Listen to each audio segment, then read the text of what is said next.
ನಮ್ಮ ಆತ್ಮೀಯರು ಪಾಪ ಇವ್ರ ಮನೆಯವರು ಒಂದು ಕ್ಯಾನ್ಸರ್ ಬಂದು ಸತ್ತೋದಂಥ ಒಂದು ನೆನಪನ್ನು ಮಾಡಿದ್ರು.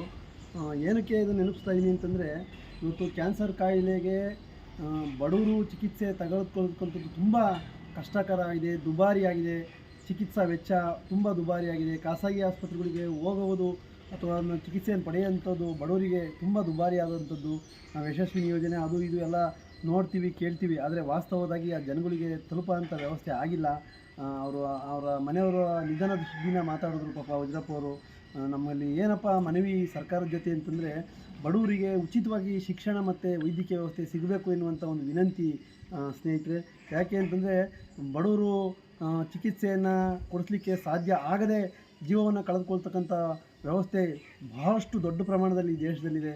ದಯವಿಟ್ಟು ಚಿಕಿತ್ಸಾ ವೆಚ್ಚಗಳು ಕಡಿಮೆ ಆಗಬೇಕು ಮತ್ತು ಉಚಿತವಾಗಿ ಸಿಗುವಂಥ ಒಂದು ವ್ಯವಸ್ಥೆ ಹತ್ರ ಕಣ್ ತೆರಿಬೇಕು ಸರ್ಕಾರಗಳು ಎನ್ನುವಂಥ ವಿನಂತಿ ಸ್ನೇಹಿತರೆ. ಇವರು ವಜ್ರಪ್ಪ ಅಂತೇಳಿ ಕೆಂಚಾಪುರ ಗ್ರಾಮದವರು, ನಮ್ಮ ಆತ್ಮೀಯರು.